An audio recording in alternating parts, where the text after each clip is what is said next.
ఓ దర్యాప్తుకు సంబంధించి నివేదిక రాకుండానే, నేరారోపణ చేయకుండానే, నేరపత్రం ప్రకటించకుండానే ఓ రాష్ట్ర ముఖ్యమంత్రి సాక్షాత్తు దైవ ప్రసాదంలో జంతువుల కొవ్వు కలిపారు అని ఎలా ప్రకటిస్తారు అని సర్వోన్నత న్యాయస్థానం ప్రశ్నించింది.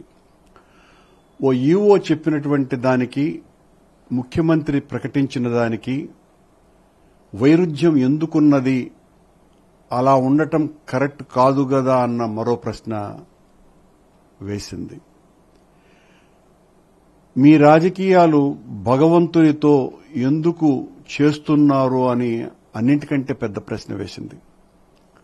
అంటే ఈ రాష్ట్ర ముఖ్యమంత్రి చంద్రబాబు నాయుడు గారు తన రాజకీయ ప్రయోజనాల కోసమని భగవంతుణ్ణి కూడా వదలకుండా మా ప్రభుత్వంలో స్వామివారి అన్నప్రసాదాలు, అమృతతుల్యమైనటువంటి లడ్డూ ప్రసాదంలో మాలిన్యం చోటు చేసుకున్నది, జంతువుల కొవ్వు నేతికి బదులుగా వాడారు అని ఆయన ఒక ప్రకటన చేసినాడు ముఖ్యమంత్రి. ఎంత దారుణమంటే, ఈ ప్రకటన ద్వారా ఆయన మొత్తం 140 కోట్ల మంది హిందువుల గుండెల్లో గుణపాలు గుచ్చినారు.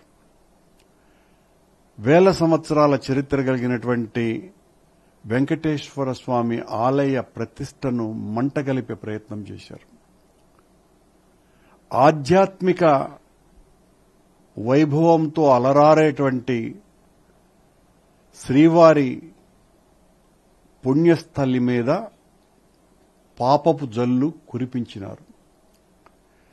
ఆయన మమ్ములను, జగన్మోహన్ రెడ్డి గారిని తగ్గించటం కోసమని, ఆయన జగన్మోహన్ రెడ్డి గారి వ్యక్తిత్వాన్ని హననం చేయటం కోసమని ఈ నేతి విషయం పైకి తీసి తద్వారా భగవంతునికే ఎక్కువ నష్టం కలిగించాడు.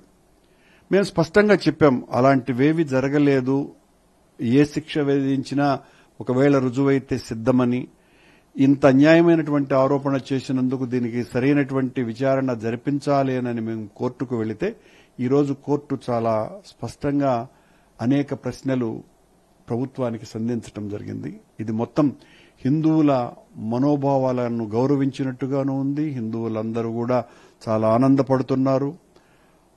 భగవంతుని పట్ల అపారమైనటువంటి విశ్వాసం ఉన్నటువంటి నిజమైనటువంటి భక్తులు వాస్తవాలు ఈ రకంగా వెలికి వస్తున్నందుకు చాలా సంతోషపడుతున్నారు.